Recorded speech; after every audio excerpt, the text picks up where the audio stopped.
The In the Den podcast with SIMBA and Spokane is produced locally and independently by Spokane. Intro music provided by Logan Daniel McDonald.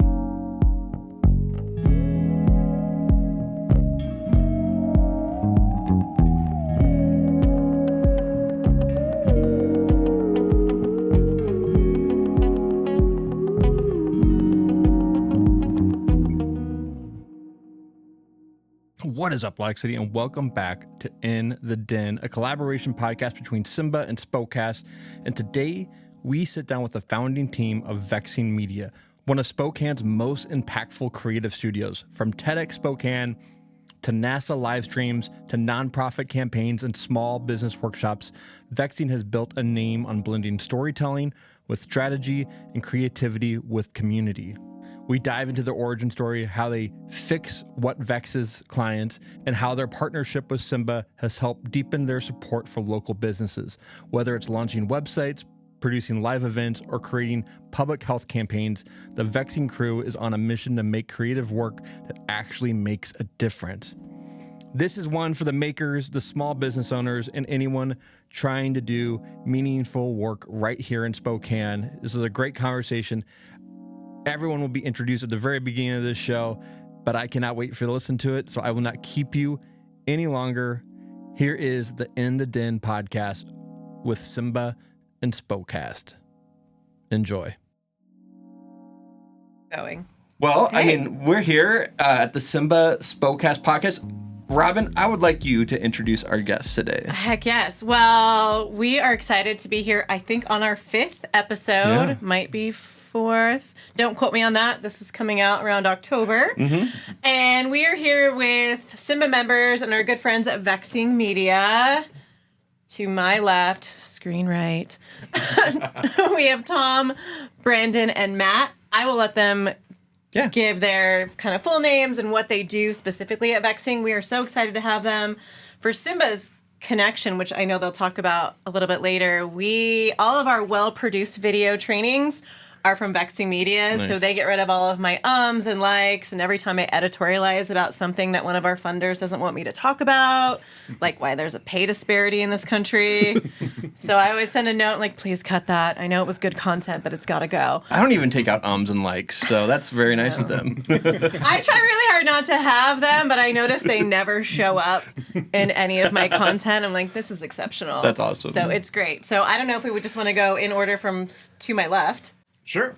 My name's Tom Deneen. I am one of the partners of Vexing Media. My area of expertise for the company is virtual, hybrid, and live event production, as well as I have a background in producing TV and film.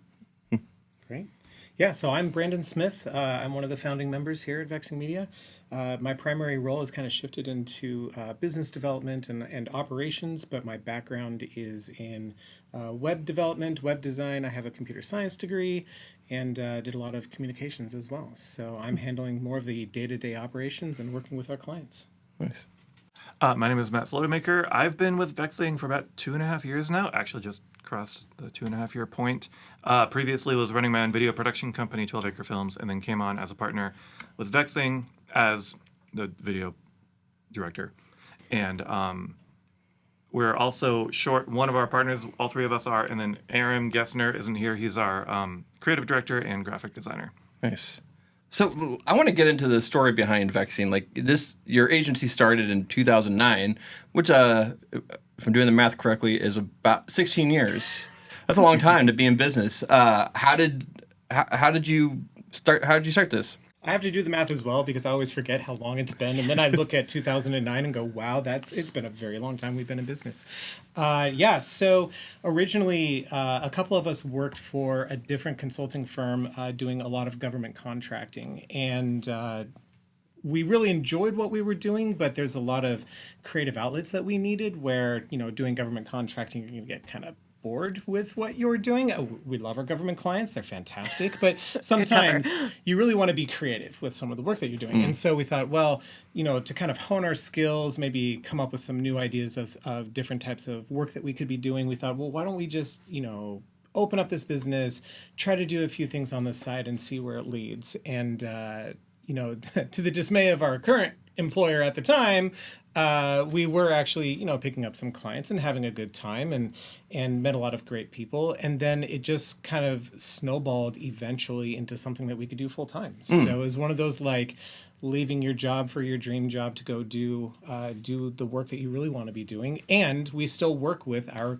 past employers. So they actually they were like, don't leave us. And, so we contracted with them, and it's been a great relationship since then. That's awesome. Yeah. What was starting Vexing,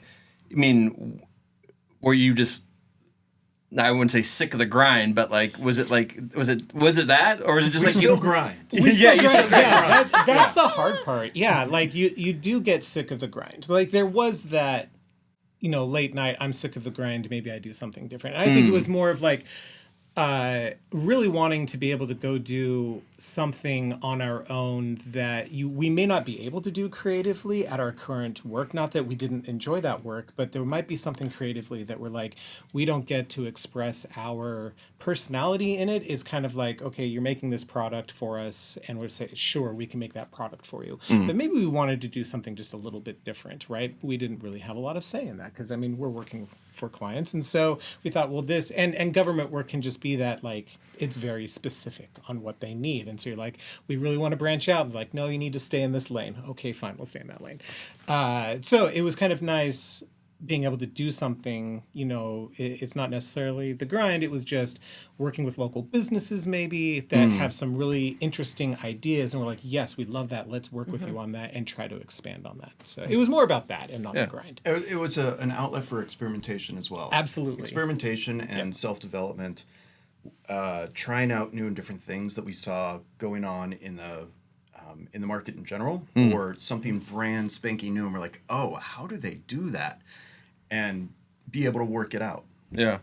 I should ask, what is the primary focus of Vexing Media? What's the work you're doing primarily? I said that twice. Well, you just read something off Primarily. yesterday in our partner meeting that pretty much covered it. Yeah, I totally forgot it. One of the things that I always forget is the key thing you should always have is a elevator pitch, which I still to this day, 16 years later, don't have a good elevator pitch memorized. But we started as just doing website development and graphic design, but we've moved into more full-on communications marketing agencies. So we're doing websites, we're doing marketing campaigns where we do brand and identity from start to finish. And then we've really built up our video production office, including not just commercial work, but live events or streaming events. So quite a wide range of services. Yeah, that's really cool. Why Vexing? Why the name? Where did Why it come from? Vexing? That's a good question. That's a great question. Yeah. So we've coined the term, we fix the things that vex you. So really thinking about, there's always a unique situation that clients come up with of I'm just frustrated by this. And as Tom was mentioning, we always are about research and development. We love finding new creative ways of doing things. And then clients come up with this weird situation that's just I can't handle this. Who are the people that are going to come fix this? We fix the things that vex you. So yeah. Like that. I love that. Tom, I'd love to ask, what are your backgrounds? You came from, I guess, an agency work and to making your own company, but where did where did you start at? Where are the beginnings for each of you at? Sure. So my background, I graduated college in film production and business. Did a dual major there. And then from there, went out, worked on a handful of films locally, and then burned out. Worked at a bank for about 5 years, and then got back into film and TV production with Z Nation. Okay. And so I worked a couple of different roles on Z Nation in the production office, on set, and then also in the art department. And then had the opportunity to work on a TV show, True Detective. It's just a small show. Yeah. Only a few people have heard about it. Which season? Season 3. Okay. So not season 2. Everybody hates season 2. No, I Season 2 wasn't bad. It just followed season 1, which was groundbreaking. Right. And something new and amazing that nobody had seen before. There were a lot of issues with season 2. So even the cast and crew aren't big fans of season 2. But then came back to town, and I got started with Vexing Media, I would say 2010 or... No, because I left... It was like right away. I left the bank in 2012. Yeah. And then went full-time with Vexing Media, but that was kind of a weird thing happened there with the Blu-ray manufacturing plant. Yep. Lots of weird... That's a whole podcast on its That's own. a We don't have to That's a whole different one. Yeah. That's a... For our young listeners, Blu-rays are little discs that you put into a machine that you would rent at places like Blockbuster or have shipped to you by Netflix. Oh my. You can still get them at a Redbox. What's a red Fair. box? Didn't they just file for bankruptcy? They did. Okay. Did they? Okay. Probably multiple times. Someone will save them. Everybody loves their Blu-rays, right? Yeah. But, Spirit Halloween's taken over, though. yeah, so I was the first one to go full-time with little it, red but box. that was kind of like, didn't work the way that we expected it to work with my boss there. So then after that, there was Z Nation. And after I got back in town from True Detective, I focused more directly on Vexing Media. And you had just gone full-time Vexing Media as well at the time. I mean, it took a long time for us all to go full-time. You know, you're running a side business. And that's when there were just the three of us. Yep. You, Yep. Aram, and I. That's right. Yeah. Yeah. Did you like have dreams of working in Hollywood? Was that like kind of what you wanted to do, or kind I of? did not want to work in Hollywood. I wanted to work locally. I wanted to work in the Spokane, the greater Washington area. When I was a kid, we lived in LA or in Orange County for about 3 years, like 7 to 11 years old. So I was a little kid.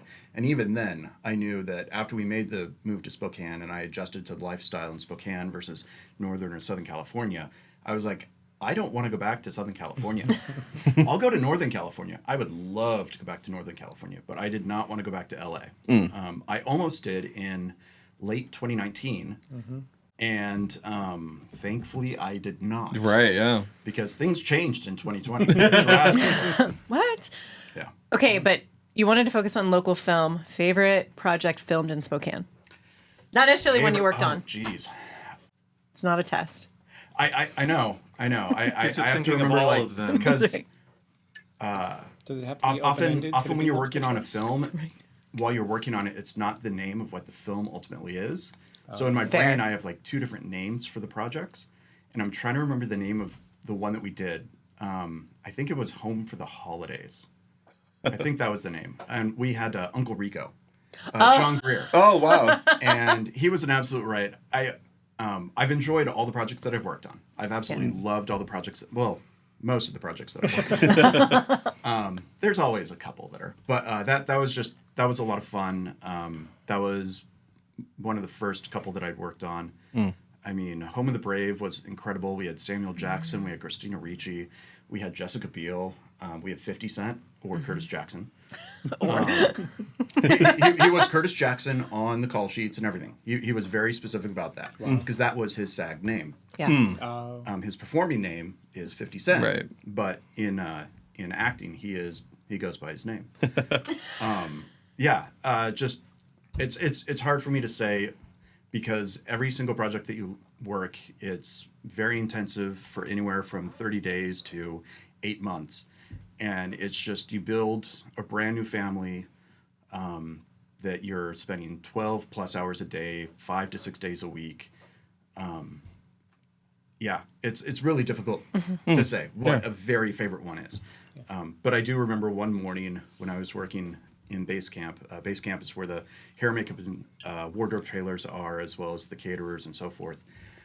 John Greer called me over I went over to John Greer's trailer to ask him what he wanted for his breakfast order, because we would just take breakfast orders, run them over, and bring them back. And he was like, "Tom, turn around." And then he hops on my back and has me give him a piggyback ride over to the caterers. And so it was so much fun. It was so silly. He's just an awesome human being. Awesome. Nice. Yeah. Matt, I'd love to know what your background is and like how you came to be a part of Vexing. I'm looking at the clock. How much time do we have? I'll rewind it to all the way back into high school when my friends and I would just make dumb videos, right? They were fun. They were goofy. We met each other at the church we were going to, and sometimes they would let us show it to like the youth group. And we would make like music videos to bands like Supertones or Reliant K. If you were in the late '90s, early aughts, you know who those bands are. I do. If you went to a church, and then Jim, my friend Jim, he made a video just on his own. Like, I'm still impressed by this. This radio show at the time made a clip called Star Wars in 30 seconds, and in 30 seconds, they make these funny voices, and then they go through like all the plots of all the Star Wars movies that existed at the time, which was only 3. And Jim then went and took all of his VHSs, which were whatever current version of Star Wars was at the time, and manually recorded the section that corresponded to the clip in the audio file, right? And then edited it together in a very rudimentary version of Premiere that existed at the time, and then put it up on YouTube. No, that happened later because YouTube didn't exist yet. Yeah, I was going to say YouTube did not exist yet. Yeah, I don't even know what. Well, anyway, and then our friend John had a CD full of sound effects of Star Wars sound effects, and then Jim discovered a tutorial on how to make a lightsaber in Photoshop, frame by frame. Oh my gosh. And we like, and then like Jason was into martial arts, so then he would use like just a regular plastic off the shelf lightsaber, and then Jim would do it in Photoshop, and we would edit it together with the sound effects and stuff. And like Jim had the computer and the camera, and then like the group of friends would get together and just goof around and do something. And then I was the only friend who stuck around for the actual process of like putting these videos together. And because everybody else was like, whatever, this is boring, I'm going home. And the process of like taking just like this bundle of footage, a bunch of dudes just goofing off, sometimes a couple girls, but not really. A bunch of dudes goofing off, and then turn it into something that was actually like entertaining and interesting. Maybe it told a story, maybe it was just like demonstrating some new skills or whatever, but that process kind of captured me as like this is a thing that's cool. Yeah. And it wasn't something people were just doing. I mean, I graduated high school in 2003, right? So this is really old. Yeah. Like early tech. Like you had off-the-shelf computers were not powerful. No, yeah. Anyway, graduated high school, went to community college, went to WSU, got a degree in advertising, graduated in 2008. The economy, if you recall, in 2008 was not the best. And so I stuck around Pullman and drove buses for a year. I delivered pizzas while I was a student, and then after interned with a church I was going to down there at the time. And then I got married, and then my wife and I moved up here in 2011. Spent a year with a local director working on a documentary about Haiti. That documentary, that was 11 to 12. That documentary still hasn't been released. It's still being worked on. Holy cow. Post-production. That's a whole podcast on its own. And then in 2013, I started working for a company called People to People, which was a travel company for students. And if you've heard of them, it's because they were only ever laying off people and then closing down forever. So I lasted about 2 years before they laid off basically all of marketing. Mm-hmm. And I was sitting in this meeting, and one of the upper echelon of employees was talking, and I was like listening, like, what? You're confused. Like, I don't know, like your choice of words here is poor, because what it sounds like you're saying is that we're losing our jobs, which can't be the case. I was really naive. That can't be the case, because you can't sell your product without marketing. And like me and the other video guy were there, and like you can't use videos to sell your stuff if you don't have guys making. It turns out they didn't need us because they weren't going to be a company anymore. Like we have nothing else to sell. That like slowly dawned on me, and I'm sure I have a record of a text to my wife like, "Oh, I'm getting fired." But there's this law that if you're laying off so much of your company, you actually have to give your employees 2 months notice, 60 days. Oh, wow. And so we were in that threshold. So congratulations, now you have a workforce that has zero motivation. And so during those next 60 days, I did some other freelancing, and then that was just the start of building up 12 Acre Films, which I started like registered, I think, a year and a half later ish, and I'd been doing 12 Acre Films until 2023, early 23, when I joined these guys. Nice. Brandon, real quick, what is your background in all this? Like, how did you? Oh gosh. Are you Spokane native? I like to say yes. I was technically born in Colorado, but my parents moved here, so I just consider myself a Spokane native. I went to EWU. I met Tom there in '99. And I always remember because I didn't know him at the time. We were in the pub there, and he said, "Hey, do you want to go see The Matrix?" I was like, Oh no! Oh my gosh! I was like, "What is The Matrix?" Which Oh man, that's a larger question. When I hear the explanation, telling someone what the Matrix is when you don't know what it is. I had zero reference. I went into that film with zero reference. Tom was like, "You're gonna love it," and we went to what it was called 24 Frames, and it was in the basement of the pizza place. No. It was no longer a pizza place. Okay. They turned the pizza place into a theater at the time. It was like concrete, and they were hanging a sheet, it felt like, and they were showing movies, out in Eastern. So we went and saw that together, instantly became friends. And then I dropped out of college, did a bunch of work at different retailers, and then went back to college, got my computer science degree, became a web programmer for a local company here, did 11 years of website and database programming for the federal government, and then also worked my way into communications while I was there. And so I did a lot more outreach and communications for them. My joke is basically anything that had to do with a computer or a 1 and a 0, they're like, "You know how to do this, right?" And I'd be like, "Sure." You plug it in? Yeah, okay, got it. So I had to learn how to do lots of things. And then slowly broke off and did this. So I'm not a video. The weird thing is I don't do video by trait, but Tom would always drag me into some interesting thing about film, including the Spokane International Film Festival. He and I got involved on that. We actually helped them make a podcast. I also did the Spokane Film Project, the 50-Hour Slam. So we've always been partners in crime on something. And these are projects with SIMBA's board president, Juan Moss. Yes, that's correct. So another partner in crime. No, not Spiff. Yeah. That's correct. Yeah, but Juan has always got his fingers in something that we've started working on. So yeah, Making them better? that's relative. Yeah, That's a choice. I like to think of Juan as the godfather of filmmakers in Spokane. it really is. Not of the basket, the North by Northwest crew, but North by Northwest is where he started working in Spokane for North by Northwest Productions, and from that he brought an energy and an enthusiasm and just curated a community of filmmakers to encourage more and more people throughout the community to get involved in filmmaking on so many different levels. Yeah. Which he still does today. Yes. Did he pay you guys for these comments? That's Juan Moss. Purple crayon pictures. That's right. So I have going to the present in Vexing Media. What is your approach to what you're doing now? What are you looking for in clients? How are you finding clients? What is I guess what is your main focus of Vexing Media now? We like to work with clients that will pay us. Oh, I love that.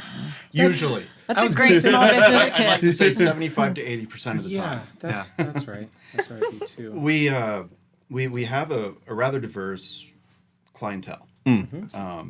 From state and federal contracts or nonprofits. We have a real soft spot for nonprofits and just small businesses. It's pretty diverse.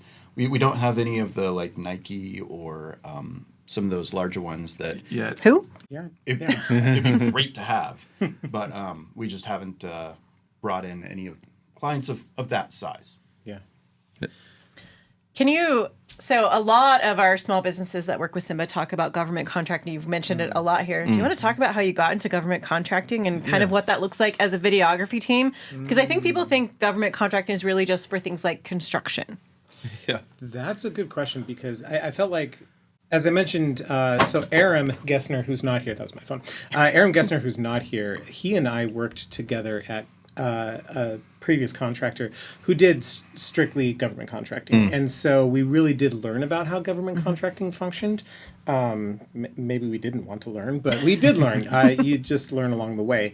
And when we finally were able to break off, we did find that we had made a lot of connections, and people said, "Oh, well, you know how to do government contracting. Can you join our contract?" So we could speak the language. We understand how they operated. So then they didn't have to teach us, like, well, this is how you bill, this is how you do certain things. So that was nice. And then we started finding our own contracts, which was great as well. Federal contracting, state contracting. The way it works, the government, whether it's state or local or federal, has some type of objective goal that they need to accomplish, and they're not going to do it internally. Possibly they will, but most likely it's something that has to do with maybe a subject matter expert or somebody outside a community, underserved populations that just need some type of service. And so they're going to look for a contractor who can provide those services. So we are not subject matter experts, but we are great at the type of work that we do as far as communications, marketing, outreach. And so there might be a federal contract for working with an underserved population. They might be doing some behavioral health issues with them, trying to understand more about that community, but they need to do outreach. They need to reach them and say, we need to send them email campaigns. Back in the day, I was doing fax machine campaigns. Yes. Oh, wow. That's impressive. Yeah, it was impressive, maybe. But there's some way that they need to do an outreach, or maybe they need to talk with that community, give them an awareness of a new government program. Or, at one point I was doing, the Department of Education was rolling out a new reading program, and so they wanted to make sure that they were reaching the communities to talk about it. So there's billboards involved, or there's some other things. So our creative side of the company, can be utilized for those types of contracts, which is great. So we're providing the services. You might have a specialty that you do, but you may not be able to execute all pieces of that contract, and so you're going to hire us. Maybe it's video production. Maybe they need to create a commercial for it, or just make an informational video about it, and that's where they're the subject matter experts. They understand what to say. We'll help them shape their message and then create that video for them. Nice. So, you do, in the marketing funnel, you do a little bit of everything. You can, from video production to web design to drip campaigns, you do a little bit of everything. Absolutely. Yeah. It feels like, and we always say that we know every single facet of a marketing campaign, because we've had our fingers in that, at one point in time. Or the client might say, look, we have a unique situation and it requires a unique solution for it. So we might actually have to come up with something new. We've made specific products for things just because it didn't exist at the time. We were doing, they had to show on screen, just rotating videos on a screen, but they didn't want to touch it. They just wanted to walk away from it. And yeah, you could put up a computer, hook it into an HDMI and call it good. But then at the time we decided to use a Raspberry Pi computer, write some software for it that actually helped you manage the Raspberry Pi, and it just played videos for you. You can walk away with it. So just random stuff. As well as modifying that to build out interactivity. Yep. We did that specifically with the Mac. We built some, we call them Displappy. That's our name. That's our name for Display Pi, Displappy. Oh. And so there was a Mount St. Helens exhibit several years back where they had several different screens where you could watch different content by clicking on it. And then another one was back when Z Nation was filming at the Mac. There was an exhibit of Z Nation, and so we made kiosks that you could press buttons and watch different videos based on the button that you pressed. And they didn't have any devices at the time to do that. And I was like, okay, I'll solder something together. So I just made some weird thing, but that Raspberry Pi came into play so that we could play those videos. It's a real full service agency. It is full service. I mean, I guess that's what you get with ADHD people who, it serves that purpose. So very well. We've been around long enough collectively that we've seen things go right and seen things go wrong. We've, even though I've been around these guys as an employee partner for only 2.5 years, we collaborated previously. it just means that like we've fixed so many problems, vexing things, that like our tool bag of solutions is really deep. Yeah. And it just makes it like fun challenges pop up frequently where like, oh, client wants this or that or whatever. And like, well, we're really good at just putting it together and in a way where oftentimes the clients don't even know that what they're asking for is maybe sometimes ridiculous or exceptionally hard or challenging in a way that they didn't anticipate, right? Yeah. Right. One thing that we were just posting about it as a case study internally was a video we did for a fake pharmaceutical drug where the client wanted 2 different videos, 2 different casts, shot for shot identical. Where so you would see one Latino looking cast and one like Caucasian looking cast, but then shot for shot the same, everything that happens through it, but different people, and then so that they could test out different markets as they are trying to figure out how to put this drug or this, it's a fake drug, but put it out there. And so we had to do that. We got a location, we got our casts and swapping out and making sure, and the final product, I even look back and I'm like, wow, that's not good. We're pretty cool. Like, it's hard to do the same thing twice the same way, and to do it at different times of day with different people. There's just so many challenges, but it was a really fun project to do at the same time, just because like, who gets to do that? So This is a project that is the for Cartizan, Yeah. like on your Cartizan website. one. Oh, Yeah. cool! I'll check this out. I mean, it did, one of the core values at one of my agencies that I would make a core value at Spokane if I ever took time to make core values is like adapt or die, and it seems like you guys you've done Can that. we steal like, that? Is that Yeah. okay? Maybe we borrow it. borrow it. Well, yeah, no, it's. I mean, it really Attribute to is. Brennan. Like from like starting in 2009, like the marketing in this world has changed completely from like you're saying, like sending fax machines to having to have AR or interactive stuff. Like I don't know if you do AR, but We did do an AR. we tried that one. No, we did. I No, we did. successfully made one, and it was for the steam plant downtown. So it was back when AR just started coming out for the iPhone, and I learned how to use a 3D platform to then do AR and push it to the iPhone, and we made a little application for them for a while, and it was supposed to be a ghost walk through the steam plant. that's cool. And I didn't know how to quite, like, I'm a programmer, I'm good, but you have to learn all these new things, you know, to do it. And I'm like, okay, I'm going to cheat because I don't know what I'm doing. And so I made these little QR codes, and they were specific to the video I wanted to play. And so I placed them around the steam plant, and then you would play the QR code, and then it would give you like the little informational in AR with your phone. So yeah, it's always that adapting to whatever the client wants at the time. Adapt or die, the QR code is the model of that. It was gone. And then the pandemic hit, and now my 80-year-old mother can use a so QR back. code. Yeah. I feel the same about animated GIFs or GIFs, depending on who you talk to. They were like an image format prior to JPEG, and then they kind of like lingered in the background, and then now with texting and everything, animated Constant. GIFs are all over the place. Also what my 80-year-old mother sends to me all the time. Yeah. Well, let's go into the SIMBA connection. How did you get connected with SIMBA? And start there. Yeah. There was a SIMBA put out a contract because they had received a contract through the state, and they needed some assistance. They were hiring multiple agencies for different parts of that contract, and so we answered like a formal process that you would do for some type of state federal contract called there's a request for proposal, RFP, and then we answered that RFP, and we were selected. So we got to work with the SIMBA team. Was it a full year contract? And I don't remember. It was only 4 months. That was a wild It time. felt like That's a how year, I joined right? SIMBA. Like, it felt like a year. It was a massive state money, but federal pass-through dollars, and it had to be spent in a certain period of time. It felt like Brewster's Millions, that movie. I'm very much dating myself here. Yeah. But it was like you had this chunk of time, so everyone was like, work, go, go.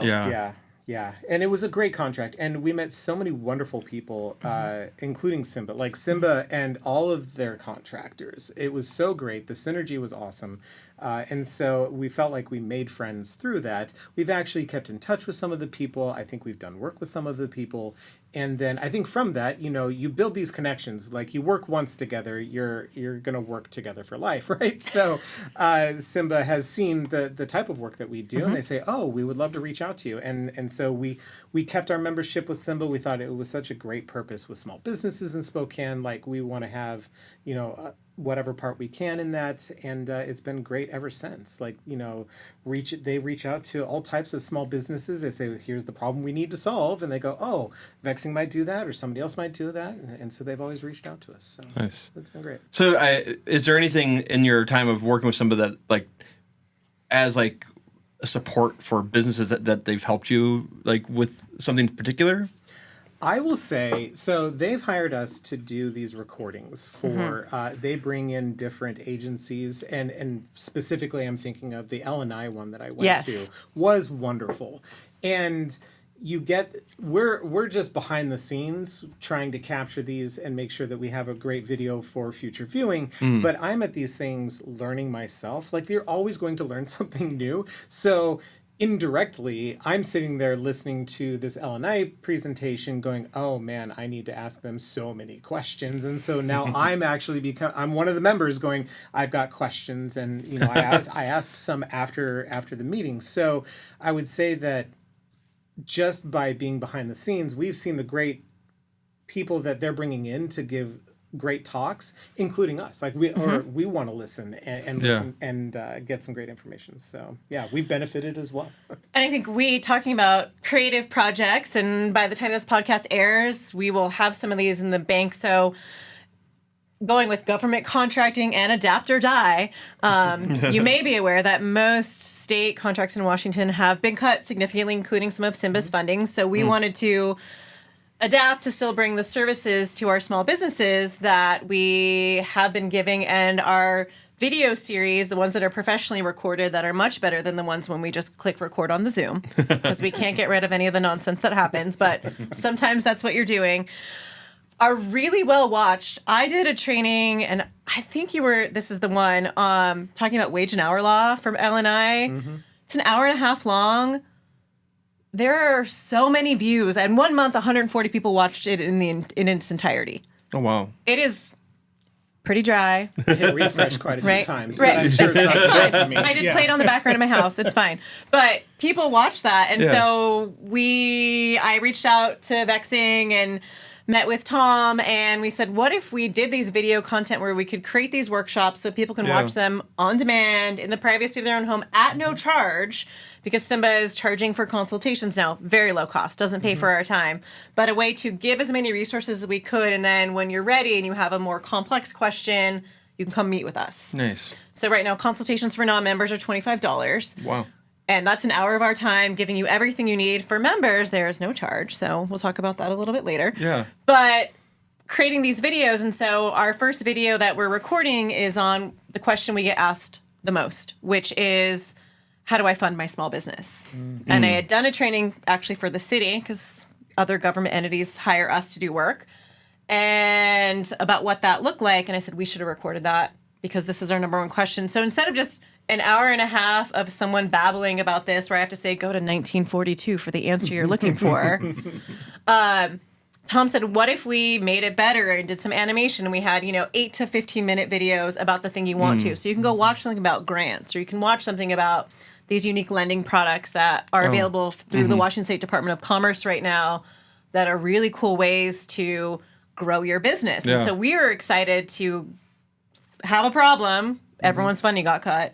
Have a solution where we could also pay people who also are facing funding cuts, and give our business owners what they need in the community. So we are so excited to have those roll out for the topics that people ask about the most, which is funding. And then it's things like business licensing. How the heck do I use Canva? So those things are all going to be coming out. And between what we recorded with Vexing and have recorded ourselves, again, those ones aren't as good. Those are on Zoom. But information is there. I think we have 20 free videos on our YouTube library that you can watch at any time to find the answers about Washington State businesses. Nice. That's awesome. I need to find out how to fund small business. I need that myself. As a member, you could actually talk to us. I could. I'm just joking. When you've over your years of running Vexing, something that piqued my interest was you do live events, and that is like a service that I don't feel like is a lot of people know about because or like think they need. Like how did you get into that realm of doing live events? Because you've done live events for SIMBA too, right? Yeah, we have. And actually, I know Tom's the live event person, but I will say, I was trying to think, like, when did we get into live event production? And it was actually by meeting Matt here. So Matt brought us in for TEDx here in Spokane. Matt's been with them for a very long time.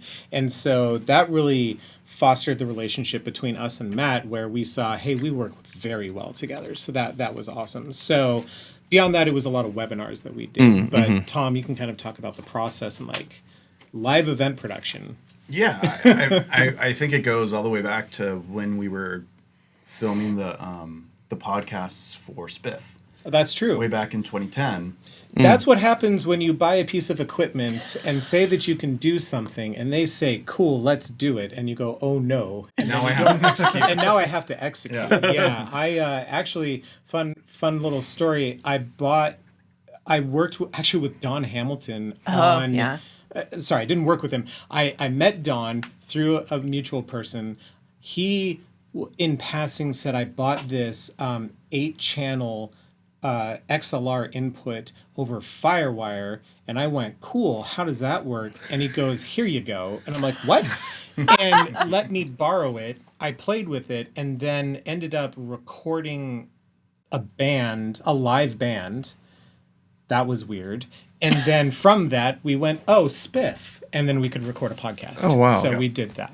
Yeah. So going from there, like Brandon mentioned, Matt has had a history with TEDx from when it was being originally TEDxSpokane was done out at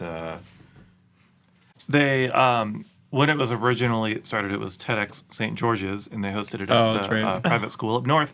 I joined in 2017 or 18, and by then they were at the Bing.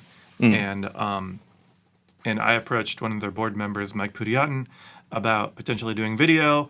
They'd been done by KHQ's production team in the past, which they're like in the community. They do a ton of live, right? They're doing all the sports, mostly sports.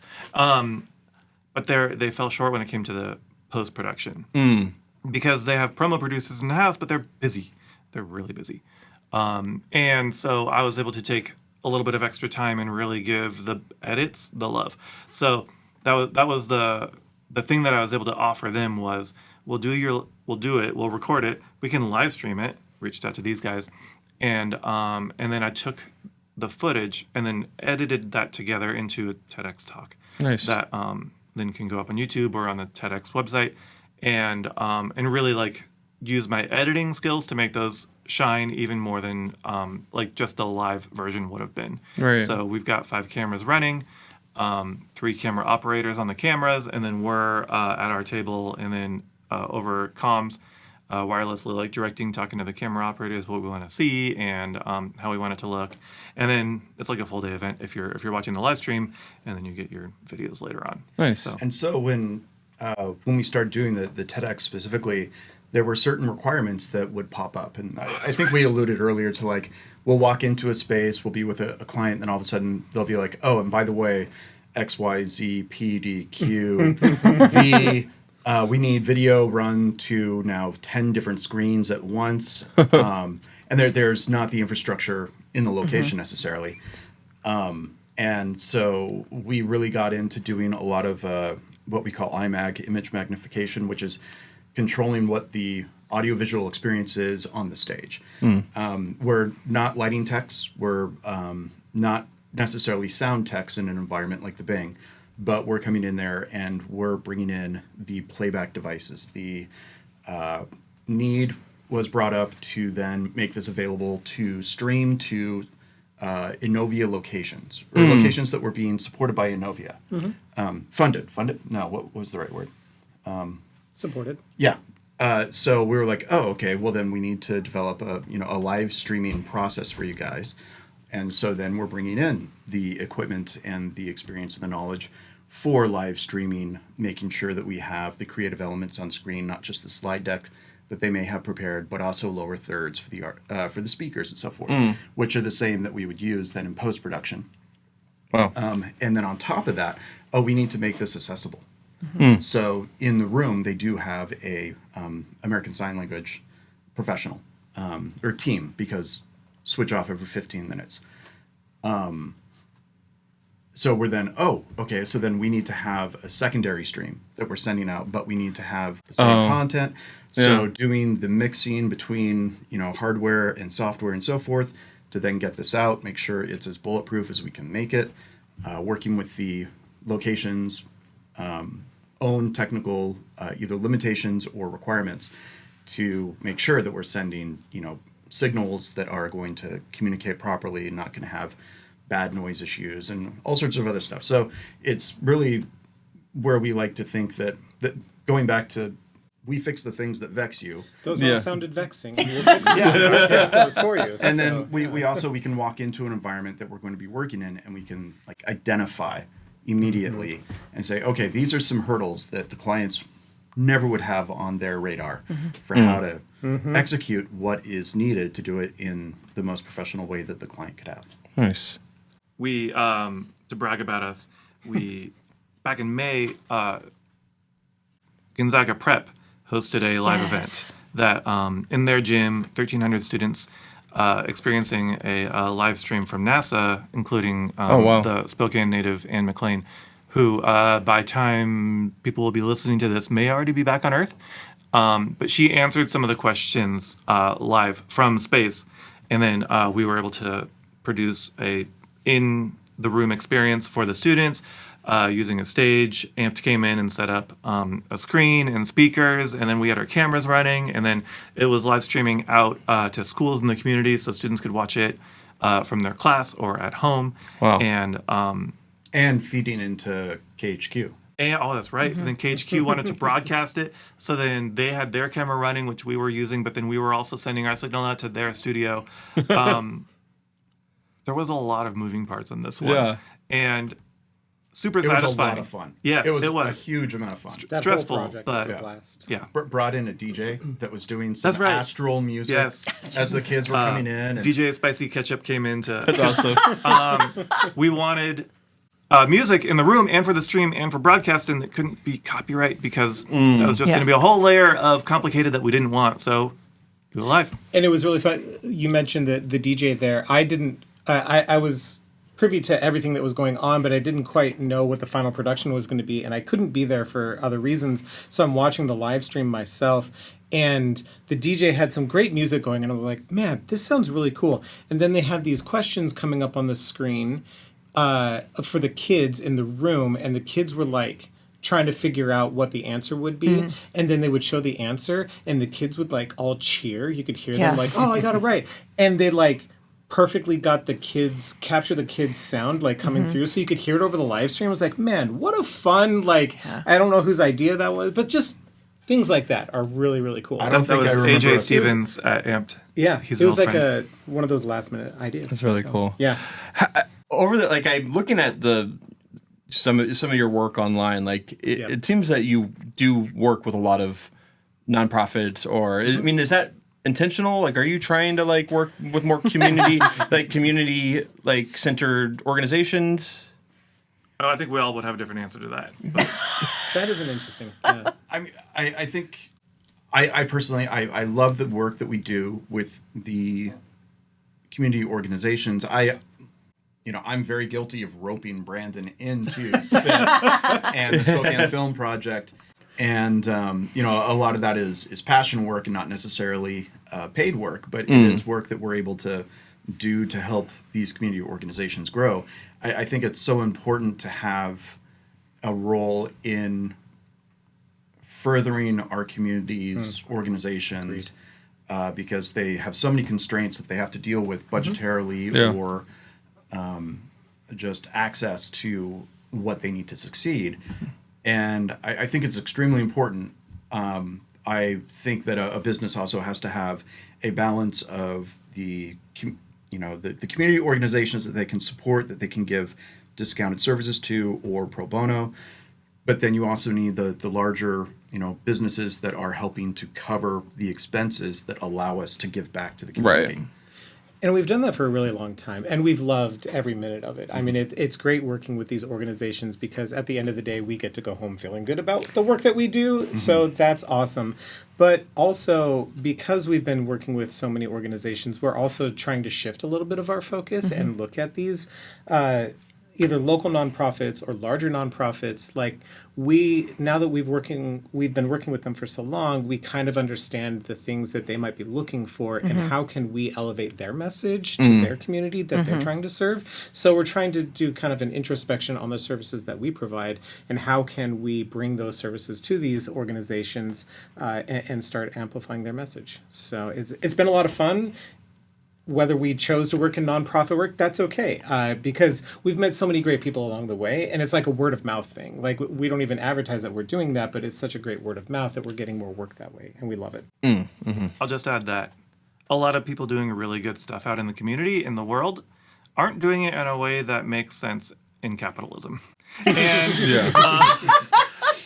so being able to step outside just the basic of like, is this a profitable endeavor for us to help out people who we know are doing good things who won't be able to accomplish their goals or as well as they would like to without a little bit of professional help. So one example is a client, Cancer Can't. They've been around for 10 years now, and I've been helping them out almost the entire time. Their gala is every September, and helping put together a video that tells like the story and the mission of the people who are involved with the organization and what they're trying to accomplish. Every year is a challenge. Every year I find myself choking back tears sitting at the computer, like putting these stories together because they're all heartbreaking. And but knowing too that like what's better than helping families who are dealing with a member of your family suffering from cancer. Like it's the worst or one of the worst things like that you can go through. And so things like that, like we're just honored to be able to step in and like help make that work for them. Nice. And there are so many cool things that can go on in our community that there's something that we had a lot of fun with last summer, Dom and Bomb. We did a fashion show with Dom and Bomb is they're a fashion duo. And Inclusive clothing brand in North Spokane. Yes. And they were looking to put on a fashion show, and they wanted to stream it because there are still a lot of people that aren't comfortable being out in public environments. Yeah. Be it for health purposes, physical or mental. They wanted to make it as accessible as they could. And so it was a lot of fun. That was, I think, the second fashion show that we worked, because another one was a fundraiser over in Coeur d'Alene. Yes. I totally forgot about that one. I was like, Shoes fashion and- show, the shoes and 50-hour slam we wine, did. wine and Yeah, like red shoes shoes and wine or something like that. Yeah, it was. It's a national organization that then people will do a chapter in different regions. That was a fun. We had 48 hours to put the whole thing together. Yeah. That was a tight turnaround. I should highlight for them, because they're not highlighting for themselves, that they also travel. And it is in your quote. You're going to pay for it. But Tom and I have been on the Rural Roadshow this last year and in the past. So we've seen the libraries of Ephrata and Clarkston and Colville and others. But it's not just here. And SIMBA, as you know, is not just in Spokane, which is part of why we just say SIMBA, because our name is really long, Spokane Independent Metro Business Alliance. But we work in about 13 Eastern Washington counties, and there are massive needs, because in some of those places, like Ephrata and Grant County, there are really no business services providers. And so as we try to work our way into those spaces and build trust in those communities, sometimes it's Tom and my staff and I recording a video with some librarians. But then the next time we come back, people start showing up and people know what's happening, and they are happy to hear that we've been there. So they will go places with you and travel. So don't just think that you have to hire them if you're only in Spokane. Right. That's right. Yeah, Yeah, absolutely. actually, Matt and I will be traveling to Marksville, Louisiana Whoa. on Monday. So for a federal contract that they need us to go shoot some stuff. So, yep. That's gonna be hot. I keep checking the weather, Not going as in, 96 degrees and 80% humidity. and not Why raining. am I going? Yeah. You're going to be 90% of the time inside. I hope so. Yeah. I hope so. Yeah. No, therethe's a bullseye shaped chart of like how hot it is in that section of the country in the year, and we're at the bullseye. The bullseye. Oh, nice. It's going to be crazy. Well, like as we wrap up, one of the questions I love to finish up with is asking, how do you pitch other people to SIMBA? I know at least a couple of you have brought me some members, so some of you have pitched us in some way. Yeah. I think it's, we get to see so many great services. Like, we're beneficiaries of the services of SIMBA, and we just, I feel like SIMBA speaks for themselves as far as like the work that they do. And so it's very easy just to be, oh, you're trying to accomplish this with your small business. I know a great team of people who actually know that specific thing. Yeah. And so we'll send them over. So it's great knowing that there's a group of people like this who can really focus on helping the small businesses.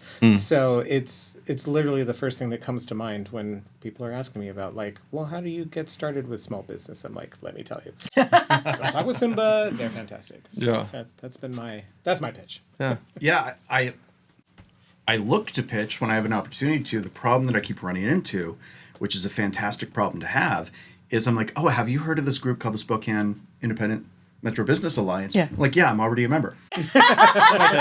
Well, you got step one done. So Job That's done. Yeah, well done. I was at a event a month ago, and I was talking to a guy about his business. He runs a small business, and Alexis was actually there. Yeah. And but I was like, I didn't want to bother her with like, hey, go talk to this person At the social event. About this Right. social event. I guess that is probably why she's there. Maybe, I don't know. But yeah, I was just like, it is, if someone needs help, like sending an email to connect them is very, very simple. And I mean, I hope that comes to something, but like, it's always amazing to me, like when people need help with like their business, like that we don't know where to turn. And like, have you, like being a small business owner, like it's a tough road. I mean, for you're a small business owner by yourself, like I still haven't used SIMBA appropriately yet, but like It's true. over your time, like do you like it's hard running a business, like how have you found support like as a business owner? That's a great question. How do you find support? It starts to become who you know. And if you don't know anyone, it is about asking. So fortunately, in Spokane specifically, there are several ways to get involved. Like Washington does a great job of trying to support small businesses. They're doing a good effort on that. So even just doing a search on the internet for small business assistance, I feel like you're going to start finding services for that. And even SIMBA comes up for that if you're in the Spokane area. We've been maximizing that SEO. That's fantastic. Well done. Yeah, so I think it is about who you know, but not being afraid to go ask those questions. You start learning about, okay, these are the facets of a small business, so now I need to tackle each one of those, so I'm just going to go find a specialist in this. And fortunately, again, SIMBA has a lot of those specialists, so it's like, I'll just go talk to SIMBA. Yeah. So, yeah. And we really could have benefited if we'd known of, or I don't know if SIMBA 2018, so no. So, No. okay. When we started to hire our first employees. Yes. So, because previously it had just been the three partners, and we hadn't had employees. Nope. And so Brandon went on a deep, deep dive. Like, how do we properly bring someone on and hire them? What is the paperwork that has to be done? What are the tools that are out there, such as we use Paychex for payroll services and onboarding? Not physical Paychex, the software program Check Paychex. the software program. Yeah. And all of these different pieces that if we'd known about SIMBA or had access to SIMBA at the time, if it asked. existed, it would have been a one-stop shop. And it would have saved you so many hours. And, Yes. Going to the Department of Labor, like seminars. As you said, Washington State does work hard to provide the resources so that people can do it right. Correct. Yeah. And it really is about making sure you go to those types of things. Like I wouldn't have gone to a 4-hour meeting on the Department of Revenue to learn about taxes because I don't want to spend 4 hours learning that. But I was dragged in by someone to go to that. And I was thankful because I learned a bunch of things about Department of Revenue that I should have known. I will say this, though. Had SIMBA put it on, it would have been a lot more interesting, because you make your presentations much more interesting. We try to be I try to make people laugh at least a little bit, or at least I find myself funny. We try to get speakers who are somewhat entertaining for folks because it's dry talking about every place you have to file a report for your employees because it's not just L&I, it's multiple places. So that's right. And if we're going to, I think one of the contracts we work with them on was an L&I contract. We loved that contract. When I tell people I love L&I, they're like, what are you talking about? There's a team at L&I called the Small Business Office that you can literally contact by phone or email. They will answer the phone. They will respond to your email, usually within a business day. And they will answer your questions in a way you're not going to get reported and in trouble. Yeah. So if you come in and say, and I tell this story a lot, like, hey, I've got my kids working for me at this restaurant in Southeast Washington. Am I doing this right? And then you tell them your kids are 11 and 13. They're not going to immediately send someone to your restaurant to fine you for all these child labor law violations. They're going to say, hey, maybe don't do that. And then give you the information and support you. So I don't think people know that resource is available. And so the other thing we like to do is we don't know the answer. We know exactly where to find the answer. And being able to give you that resource is really important to us. And I mean, I would say the first step to connecting with SIMBA is like go to their website, sign up for their newsletter. That's right. And then, I mean, I would say just set up that intro call. Yeah. That's right.